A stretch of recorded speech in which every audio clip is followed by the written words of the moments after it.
Hello students, myself Dr. Enu. I welcome you all in my class, and this time we are going to study Civics Chapter 1 NCERT CBSE, that is Power Sharing.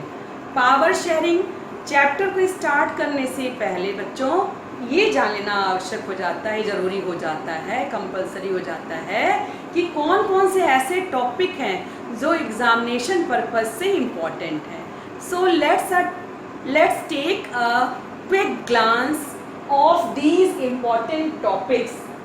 These topics are, first है what is power sharing, second है power sharing in Sri Lanka and Belgium, third है needs of power sharing, fourth is forms of power sharing, fifth is horizontal division of power sharing, six is vertical distribution of power sharing, seventh is power sharing among different social groups, eight is power sharing among political parties, and ninth and most important and interesting topic is coalition government. So these topics are very important for the examination purpose. So now my first topic is what is power sharing. अब power sharing से आपका क्या meaning है, क्या समझते हैं power sharing से? तो पावर शेयरिंग का मतलब होता है ताकत का बंटवारा, शक्तियों का बंटवारा. किसी भी कंट्री के अंदर पावर्स को कैसे डिस्ट्रीब्यूट किया जाता है, इसको हम इस चैप्टर में देखेंगे और इसके क्या क्या एडवांटेजेस हैं वो भी हम आगे चल करके देखेंगे. So let's start the topic what is power sharing. तो power sharing is the distribution of power among the organs of government like legislature, executive and judiciary. Beside power sharing also include sharing at different levels like central, state and local level. तो बच्चों आपने यहाँ पे देखा इस definition में 3 terms हैं जो मोस्ट इम्पॉर्टेंट हैं. फर्स्ट है लेजिस्लेचर, सेकेंड है एग्जीक्यूटिव, थर्ड है जुडिशरी, जिसे कि हम लोग कार्यपालिका,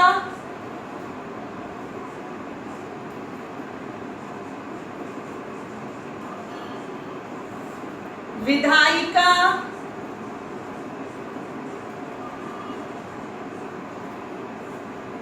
कार्यपालिका और न्यायपालिका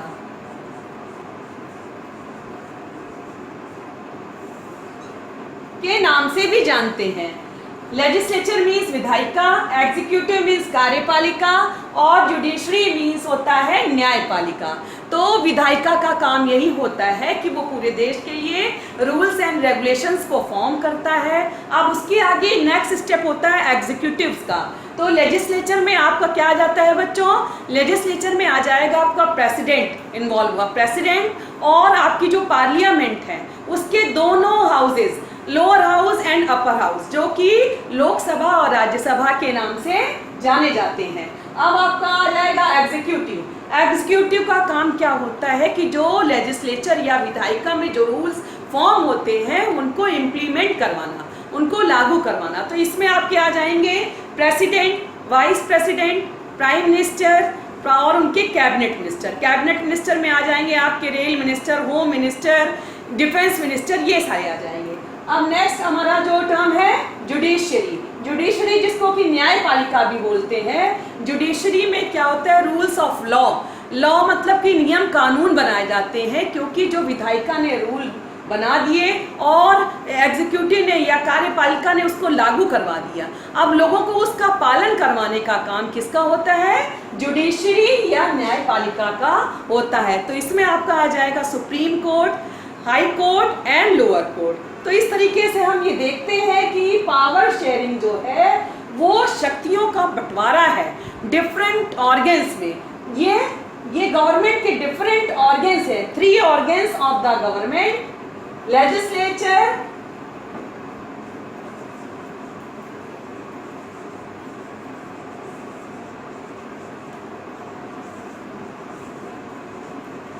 government, legislature, executive and judiciary.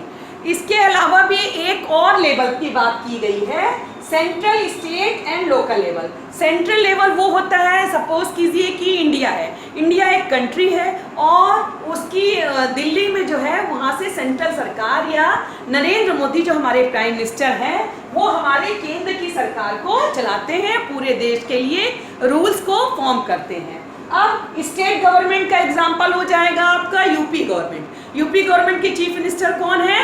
मुख्यमंत्री योगी आदित्यनाथ। वो क्या करते हैं, पूरे यूपी के लिए रूल्स एंड रेगुलेशंस को बनाते हैं, उनको फॉलो करते हैं, बहुत सी स्कीम्स बनाते हैं।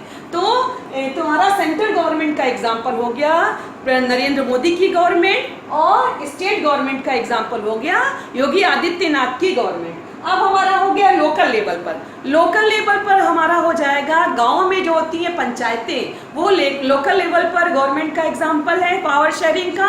और ये जो पूरे शहरों में जो पावर शेयरिंग होती है लोकल लेवल पर, वो नगर निगम के रूप में पावर शेयरिंग की जाती है। तो इस तरीके से हम देखेंगे कि ये दो स्तरों पर पावर की शेयरिंग की गई है। फर्स्ट एक 3 ऑर्गन्स ऑफ गवर्नमेंट, सेकेंड है 3 levels of government, central, state and local level. तो यहाँ हमको ये आपको बताना चाह रही हूँ कि आपको ये क्लियर हो गया। इसको हम एक और एग्जाम्पल के थ्रू समझ सकते हैं। सपोज कीजिए कि आपका स्कूल है और आपके प्रिंसिपल हैं, तो प्रिंसिपल जो है वो अकेले ही पूरे स्कूल की रिस्पॉन्सिबिलिटी को नहीं संभाल सकते हैं, इसलिए वो अलग अलग टीचर्स को अलग अलग रिस्पॉन्सिबिलिटी देते हैं। किसी को कल्चरल सेक्रेटरी बना देते हैं, किसी को एग्जामिनेशन हेड बना दिया जाता है, किसी को राइटिंग डिपार्टमेंट का हेड बना दिया जाता है। जस्ट इसी तरीके से जैसे कि आपकी क्लास टीचर जो होती है वो अलग अलग बच्चों को चूज करती है, किसी को मॉनिटर बना दिया जाता है, किसी को प्रीफेक्ट बना दिया जाता है, कोई ब्लू हाउस का कैप्टन होता है, कोई ग्रीन हाउस का कैप्टन हो जाता है।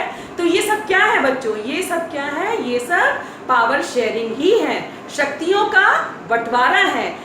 ठीक उसी तरीके से जैसे आप सोच सकते हैं घर में मम्मी जो है घर के काम करती है, पापा बाहर के काम करते हैं, और जो दादा दादी होते हैं वो आपकी हेल्प करते हैं, आप लोग भी मम्मी पापा की हेल्प करते हैं। इस तरीके से पूरा घर अच्छे से चलता है। अगर सब लोग अच्छे से काम नहीं करेंगे तो घर चलेगा ही नहीं। ठीक उसी तरीके से अगर किसी कंट्री में सही ढंग से पावर शेयरिंग नहीं की जाती है तो कंट्री में क्या हो जाता है, उससे कॉन्फ्लिक्ट क्रिएट होता है। कॉन्फ्लिक्ट क्रिएट होने से इनस्टेबिलिटी आती है, इनस्टेबिलिटी आने से क्या होता है, रिवॉल्यूशन होता है। रिवॉल्यूशन होने के बाद फिर न्यू गवर्नमेंट आती है। तो इससे क्या होता है, कंट्री ठीक ढंग से रन नहीं कर पाती। इसलिए किसी भी कंट्री को अच्छे ढंग से गवर्न करने के लिए ये जरूरी हो जाता है कि हम जो भी डाइवर्सिटी या अलग अलग समुदाय या अलग अलग लोग हैं उनके बीच में जो पावर का डिवीजन है वो सही ढंग से करें। I hope this is clear. If you want a screenshot please take the screenshot.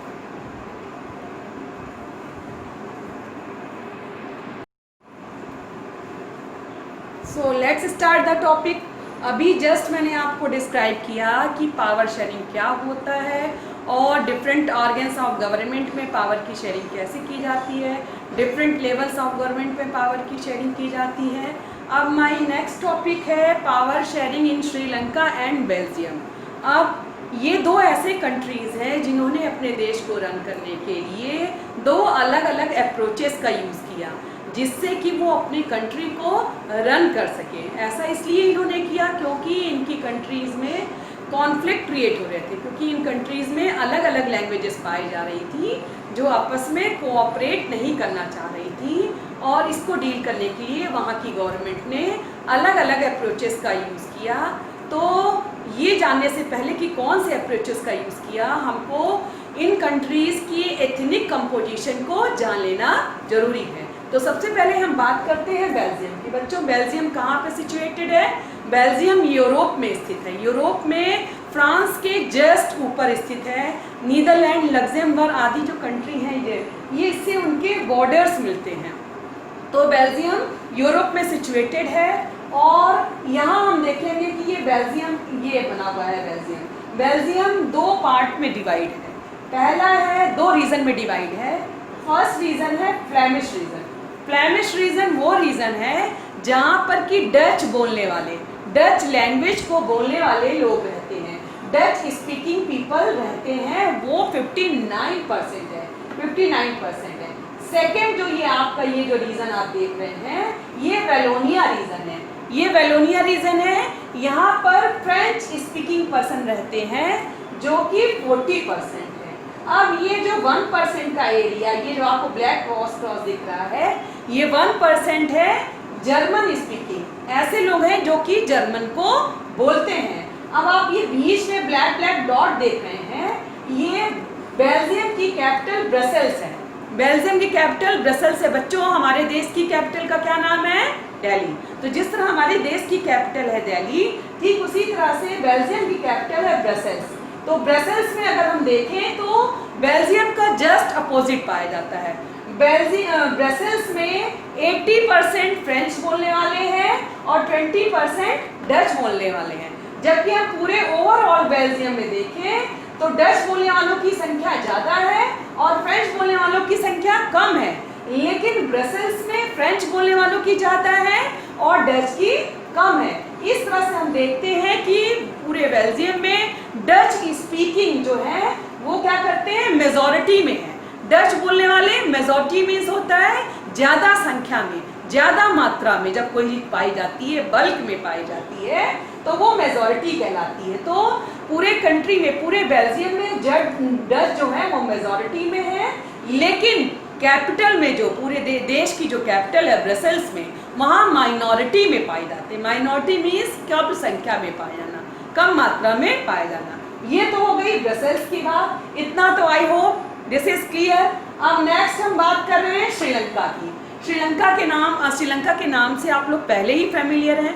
Sri Lanka हमारे देश के साउथ में नीचे की ओर सिचुएटेड है। आप लोगों ने इंडिया के मैप में देखा होगा, अक्सर हम लोग श्रीलंका को मार्क भी करते हैं। तो श्रीलंका हमारे देश के साउथ में सिचुएटेड है। अब वहाँ के बारे में हम देखेंगे कि क्या क्या वहाँ का कंपोजिशन है। तो श्रीलंका का जो अधिकतर जो मेजॉरिटी है वो किसकी है? वो सिंहला स्पीकिंग, सिंघाला स्पीकिंग। सिंघाला जो है वहाँ की ऑफिशियल लैंग्वेज है, सरकारी या कामकाज की भाषा है। तो वहाँ सिंघाला बोलने वाले कितने परसेंट है? 74% है, जो कि बुद्धिस्ट भी हैं, जो बौद्ध धर्म को मानने वाले भी हैं। नेक्स्ट है हमारे Tamil speakers. Tamil speakers means Tamil बोलने वाले, वो 18% है, 18% है। अब ये तमिल स्पीकर्स भी टू टाइप्स के हैं, two types of Tamil speakers. First है श्रीलंकन तमिल स्पीकर्स। ये जो आप रेड पूरा एरिया देख रहे हैं, ये श्रीलंकन तमिल है। श्रीलंका के रहने वाले, वहाँ के नेटिव, वहाँ के जो मूल निवासी हैं, वो है ये तमिल 13%। और इसके अलावा 5% है Indian Tamil. Indian Tamil means, अब यहाँ पर बच्चों आपको थोड़ा कंफ्यूजन हो रहा होगा कि इंडियन तमिल श्रीलंका में क्या कर रहे हैं। तो बच्चों आपको शायद पता नहीं होगा कि जब ब्रिटिशर्स इंडिया में आए थे या पूरे वर्ल्ड में उन्होंने अपना राज्य किया था, तो हर देश में वो गए थे। तो जब वो श्रीलंका में भी गए तो वहाँ पे उन्होंने प्लांटेशन के लिए प्लांटेशन लगाए, टी एंड कॉफ़ी के प्लांटेशन लगाए। तो उसमें वहाँ पे काम करने के लिए वर्कर्स की ज़रूरत महसूस हुई, तो वर्कर्स को वो इंडिया से ले जाते थे। इस तरह से ये इंडियन तमिल जो है, इनके जो एंसेस्टर्स थे, पूर्वज थे, वो इंडिया के रहने वाले थे और काम की तलाश में वो श्रीलंका चले गए थे। तो वो कितने परसेंट है? वो 5% है। तो इस तरीके से हम देखते हैं कि श्रीलंकन तमिल 13%, सिंहला स्पीकर 74%, इंडियन तमिल 5%। अब रेस्ट जो 7% पॉपुलेशन है वो क्रिश्चियंस की है। 7% पॉपुलेशन वो क्रिश्चियंस की है, और क्रिश्चियंस जो है वो दोनों ही लैंग्वेजेस को बोलते हैं, तमिल को भी बोलने वाले हैं और सिंघाला को भी बोलने वाले हैं। तो इस तरीके से ये श्रीलंका का एथनिक कंपोजिशन हो गया और ये बेल्जियम का एथनिक कंपोजिशन होगा। आई होप दिस इज क्लियर।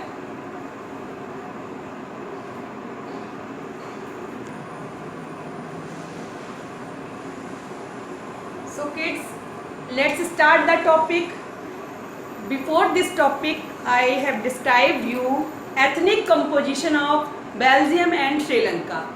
इस टॉपिक के पहले मैंने आपको डिस्क्राइब किया था कि श्रीलंका और बेल्जियम का एथनिक कंपोजिशन कैसा है, वहाँ पे कैसी पॉपुलेशन रहती है, कौन कौन सी लैंग्वेजेस को बोलने वाले लोग रहते हैं और किस कंट्री में कौन सी लैंग्वेज के लोग ज़्यादा बोलने वाले हैं, कौन से कम बोलने वाले हैं, कैपिटल में क्या सिचुएशन है, ये मैंने आपको डिस्क्राइब किया था।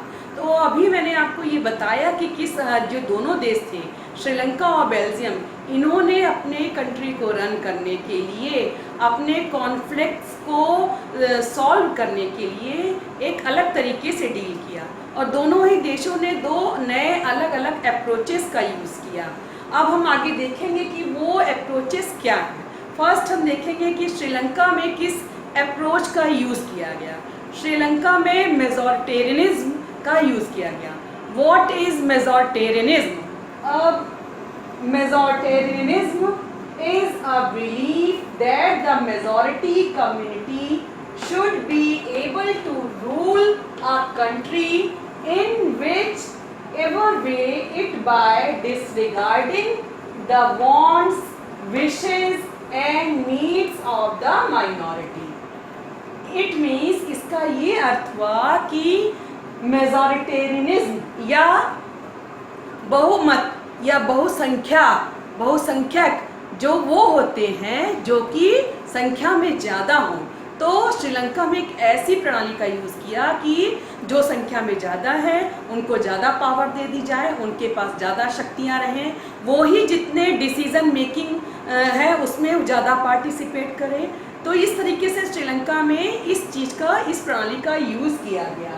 तो ये स्टेप्स हम पाते हैं कि कौन कौन से स्टेप्स थे जिसके थ्रू इस अप्रोच का यूज़ श्रीलंका में किया गया। फर्स्ट स्टेप था in 1948 after independence leader of Sinhala community tried to dominate and took some majoritarian measures. 1948 में श्रीलंका इंडिपेंडेंट कब हुआ था? 1948 में। 1948 में जब श्रीलंका एक इंडिपेंडेंस कंट्री के रूप में इमर्ज हुआ, तो उस समय जो सिंघाला कम्युनिटी जो कि श्रीलंका में ज़्यादा पाई जाती है, उसके जो लीडर्स थे उन्होंने क्या किया, उन्होंने मेजॉरिटेरियनिज्म का रास्ता अपनाया और बहुत सारे ऐसे मेजर्स, बहुत सारे ऐसे तरीके अपनाए। क्या थे वो तरीके? फर्स्ट ये था कि law of 1956 declared Sinhala as only official language. 1956 में एक लॉ या नियम कानून पास हुआ, उसने क्या डिक्लेयर किया? सिंघाला को ऑफिशियल लैंग्वेज, श्रीलंका की ऑफिशियल लैंग्वेज बना दिया बच्चों, जबकि ऐसा नहीं होता है, ये गलत है, ये पावर का मिसयूज है। क्या हमारी कंट्री में भी ऐसा होता है? नहीं, हमारी कंट्री इंडिया में भी बहुत सारे रिलीजन पाए जाते हैं, पर हमारा हिंदुइज्म जो है हमारा ऑफिशियल रिलीजन नहीं है, क्योंकि हम इसको गलत मानते हैं। जबकि इसी तरीके से पाकिस्तान में आप देखेंगे कि वहाँ पर इस्लाम को ऑफिशियल रिलीजन माना गया है, हमारे इंडिया में ऐसा नहीं है। तो इस तरीके से 1956 का जो लॉ था उसने सिंघाला को ऑफिशियल लैंग्वेज बना दिया। Favouring government offices, services and universities position. अब क्या किया गया, जो सिंघाला थे उनको यूनिवर्सिटीज़ में और जितनी भी सरकारी नौकरीज थी उनमें ज़्यादा उनको प्रेफरेंस दिया गया और जो तमिल स्पीकर्स थे उनको प्रेफरेंस नहीं दिया गया, जिससे क्या हुआ, दोनों में डिस्ट्रस्ट बढ़ता चला गया। नेक्स्ट स्टेप ये था promotion of Buddhism as state religion, और इसके साथ ही साथ बुद्धिज्म को एक राज्य के धर्म के रूप में, राष्ट्र के धर्म के रूप में इस्टेब्लिश किया गया। तो ये सारे जो स्टेप्स उठाए गए उससे क्या हो गया, उससे जो दो कम्युनिटी थी, तमिल स्पीकर और सिंघाला स्पीकर्स, और जो 7% रेस्ट बचे हुए थे क्रिश्चियंस, उनमें आपस में क्या हो गया, आपस में कॉन्फ्लिक्ट क्रिएट हो गया।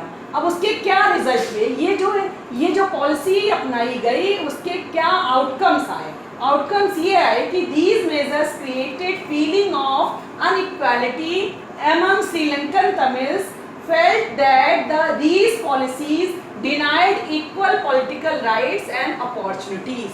इसका ये परिणाम हुआ कि ये जो मेजर्स अपनाए गए उसका ये परिणाम हुआ कि उसने श्रीलंकन तमिल के मन में असमानता की भावना को पैदा किया। उनको ये लगने लगा कि हमारे साथ अन्याय किया जा रहा है, हमें नौकरियों में और पढ़ाई लिखाई में, शिक्षा के क्षेत्र में समान अवसर नहीं दिए जा रहे हैं जितना सिंघाला कम्युनिटी को दिए जा रहे थे। तो इससे उनके मन में डिस्ट्रस्ट या असंतोष की भावना क्रिएट हुई। So Sri Lankan Tamils launch protest against this for their rights. इसलिए श्रीलंकन तमिल ने क्या किया, उन्होंने क्या प्रोटेस्ट या आंदोलन आयोजित किया इसके विरोध में और अपने अधिकारों की रक्षा के लिए। उन्होंने भी ये मांग की कि हमको भी समान अधिकार मिलने चाहिए, क्योंकि ये देश हमारा भी है, हम भी इसके नागरिक हैं, हमको भी समान अधिकार मिलने चाहिए, भले ही हम कम संख्या में हो। तो क्या होगा, हमारा भी तो बराबर का हक है। कहीं सपोज करिए ऐसा हो सकता है कि आपकी मदर आपके भाई को ज़्यादा दे दे एक भाई को और एक भाई को कम। कोई भी चीज़ अगर आपकी फेवरेट चीज़ है, घर की कोई अच्छी चीज़ बनी हुई है, तो माँ क्या ऐसा करती है कि एक बच्चे को ज़्यादा दे दे और दूसरे को कम दे? नहीं। अगर माँ ऐसा करेगी तो फिर क्या होगा, दोनों बच्चों में आपस में झगड़ा हो जाएगा, है ना। तो इसलिए ये करना गलत है। नेक्स्ट था, तो उन्होंने 3 डिमांड रखी। किसके सामने रखी? श्रीलंका की गवर्नमेंट के सामने 3 डिमांड रखी। फर्स्ट डिमांड ये थी recognition of Tamil as official language. Second था रीजनल ऑटोनॉमी। थर्ड था equality of opportunity in education and jobs. First क्या था कि उन्होंने ये मांग रखी, डिमांड रखी कि तमिल को ऑफिशियल लैंग्वेज बनाया जाए। जिस तरीके से सिंघाला को ऑफिशियल लैंग्वेज बनाया गया है, उसी तरीके से तमिल को भी ऑफिशियल लैंग्वेज बनाया जाए। और सेकंड था रीजनल ऑटोनॉमी। रीजनल ऑटोनॉमी मतलब कि वो अब फ्री रहेंगे, वो किसी के अंडर में नहीं रहेंगे, वो अपने इच्छानुसार काम को करेंगे। थर्ड है equality of opportunity in education and job. नौकरी और शिक्षा के क्षेत्र में उन्हें भी समान अवसर दिए जाएं। जितना सिंघाला को अवसर दिया जा रहा है, उतना ही उनको भी अवसर दिया जाए। तो दो all these demanded were denied. लेकिन क्या हुआ, जो श्रीलंकन गवर्नमेंट थी वो पावर की शेयरिंग के लिए तैयार नहीं थी। वो नहीं चाहती थी कि वो तमिल्स के साथ, जो माइनॉरिटी में है श्रीलंका में, उनके साथ पावर शेयरिंग की जाए। इसलिए क्या किया उसने उनकी मांगों को मानने से इनकार कर दिया। तो इस तरीके से श्रीलंकन तमिल ने अपना प्रोटेस्ट और तेज कर दिया, उनके मन में और डिस्ट्रस्ट। तो इस तरीके से श्रीलंका में जिस दोनों कम्युनिटी के बीच में डिस्ट्रस्ट पैदा हो गया और श्रीलंकन तमिल ने अब प्रोटेस्ट बहुत लॉन्च किए, बहुत सारे। और उन्होंने 3 डिमांड्स रखी थी श्रीलंकन गवर्नमेंट के सामने। फर्स्ट ये था कि तमिल को ऑफिशियल लैंग्वेज के रूप में रिकॉग्नाइज किया जाए। सेकंड था उनको रीजनल ऑटोनॉमी दी जाए। थर्ड था कि गवर्नमेंट जॉब्स एंड सर्विसेज में उनको इक्वल अपॉर्चुनिटीज़ दी जाए। तो इस तरीके से हम देखते हैं कि श्रीलंका की गवर्नमेंट जो थी वो पावर शेयरिंग के लिए तैयार नहीं थी और उसने तमिल्स की इन सारी मांगों को डिनाइड कर दिया। फलस्वरूप क्या हुआ, रिजल्ट क्या हुआ, श्रीलंकन तमिल्स ने और ज़्यादा प्रोटेस्ट को तेज कर दिया और 1980 में तमिल इलम नाम के एक संगठन की स्थापना की, जिसने आगे चलकर श्रीलंका में की पॉलिटिकल एनवायरनमेंट में एक बहुत बड़ा रोल प्ले किया। अब इस तरीके से अब हम आगे देखेंगे एकोमोडेशन इन बेल्जियम। बेल्जियम में क्या था, अभी तक हमने श्रीलंका में पढ़ा, अब बेल्जियम में क्या। बेल्जियम में leaders in Belgium took different path, recognise diversity, so they describe the accommodation model of Belgium. जो बेल्जियम के लीडर्स थे, उन्होंने ये देखा कि उनकी कंट्रीज़ में कितनी डाइवर्सिटी है। फ्लैमिश रीजन और वैलोनिया रीजन में फ्रेंच बोलने वाले और डच बोलने वाले और जर्मन बोलने वाले, उन्होंने इसको पहचाना और वक्त के हिसाब से अपने को चेंज किया और उन्होंने एक एकोमोडेशन मॉडल, सामंजस्य की नीति को अपनाया। इसके फलस्वरूप उन्होंने इसको करने के लिए, एकोमोडेशन मॉडल को अडॉप्ट करने के लिए, उन्होंने between 1917 and 1993 they amended their constitution 4 times. Constitution prescribed, इसके लिए उन्होंने अपने कॉन्स्टिट्यूशन में 1970 से लेके 1993 के बीच में 4 टाइम्स चेंजेस किए गए। जो वहाँ का कॉन्स्टिट्यूशन था उसमें ये मेन बातें थी। फर्स्ट ये था equal Dutch French speaking minister in central government. पहला ये था कि सेंट्रल गवर्नमेंट जो केंद्रीय सरकार होगी उसमें डच और फ्रेंच मंत्री समान मात्रा में बराबर होंगे। ये नहीं कि जैसे डच ज़्यादा है तो डच मिनिस्टर ज़्यादा होंगे और फ्रेंच कम है तो फ्रेंच मिनिस्टर कम होंगे। उन्होंने इक्वल मिनिस्टर रखने को प्रेस्क्राइब किया।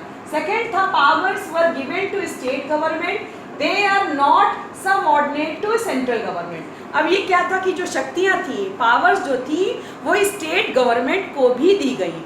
सेंट्रल गवर्नमेंट की अब वो अधीन नहीं थी, वो उसकी सबऑर्डिनेट नहीं थी कि कुछ मैटर्स पे स्टेट गवर्नमेंट अपना खुद का डिसीजन ले सकती थी, उसको सेंट्रल गवर्नमेंट की ओर देखते नहीं रहना पड़ेगा, वो खुद से ही अपना डिसीजन ले सकती थी। थर्ड पॉइंट था Brussels has a separate government in which both communities has equal representation, mutual cooperation. Third point ये था जो बेल्जियम की कैपिटल थी ब्रसेल्स, वहाँ पर क्या किया गया कि जो दोनों कम्युनिटी, बोथ कम्युनिटी फ्रेंच और डच दोनों के मिनिस्टर जो थे वो इक्वल मात्रा में रहेंगे। ये अब मैंने पहले ही आपको बताया था कि पूरे बेल्जियम में डच जो थे मेजॉरिटी में थे और फ्रेंच माइनॉरिटी में थे, लेकिन जो कैपिटल ब्रसेल्स थी वहाँ पर फ्रेंच मेजॉरिटी में थे और डच माइनॉरिटी में थे। तो वहाँ के लीडर्स ने इतना अच्छा रास्ता निकाला, म्यूचुअल कोऑपरेशन, आपसी सहमति से उन्होंने डिसाइड किया कि ब्रसेल्स में भी जो मिनिस्टर्स होंगे वो इक्वल होंगे, बराबर होंगे। फोर्थ ये था कम्युनिटी गवर्नमेंट। एक और गवर्नमेंट बनाई गई, कम्युनिटी गवर्नमेंट बनाई गई, जिसके पास क्या पावर थी? वो पावर थी कि वो कल्चरल, एजुकेशनल और लैंग्वेज से रिलेटेड जितने भी इम्पोर्टेंट इशू हैं उनको वो हैंडल करेगी, उनको वो डील करेगी, जिससे कि कॉन्फ्लिक्ट की सिचुएशन क्रिएट ना होने पाए। तो this is the true model of power sharing. अब इस तरह से हम देखेंगे कि ये शक्तियों के बंटवारे का ये सही मॉडल है, ये सबसे उपयुक्त तरीका है, क्योंकि अगर हम डेमोक्रेटिक कंट्री हैं और हमको पावर शेयरिंग करना ज़रूरी हो जाता है, तो पावर शेयरिंग करने के लिए ये सही तरीका है कि हम किसी भी एक कम्युनिटी को ज़्यादा प्रेफरेंस ना दे करके सभी को बराबर मात्रा में प्रेफरेंस दें, जिससे कि उनमें कॉन्फ्लिक्ट ना क्रिएट हो। क्योंकि अगर कंट्री में कॉन्फ्लिक्ट क्रिएट होगा तो इंस्टेबिलिटी आएगी तो कंट्री स्टेबल नहीं रहेगा और फिर वो हमारा जो कंट्री है ग्रोथ नहीं कर पाएगा, सही से डेवलपमेंट नहीं हो पाएगा। यही बात अब्राहम लिंकन ने भी कही, जो अमेरिका के राष्ट्रपति थे। उन्होंने कहा था कि democracy is a government of people, by the people, for the people, to the people. Democracy is a government by the people, to the people, for the people.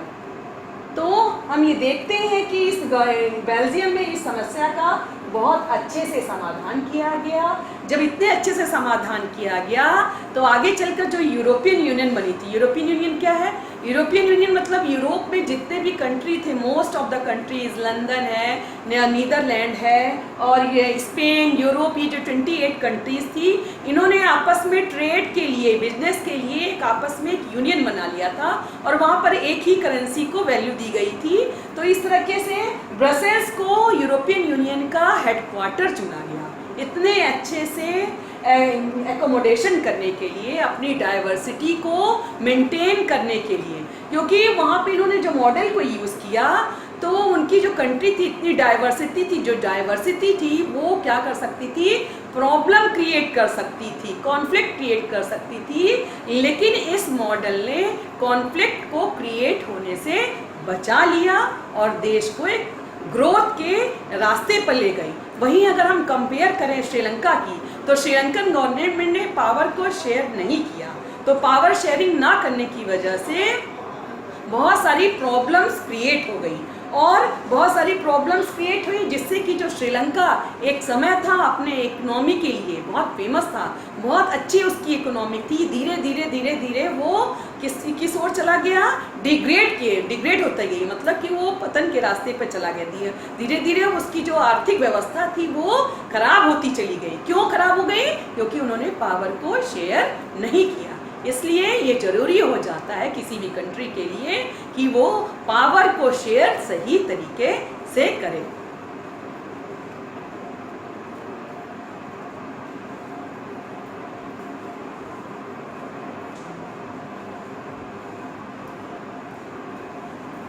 I hope this is clear. यहाँ तक आपको clear हो गया होगा। Belgium का और श्रीलंका का clear हो गया होगा।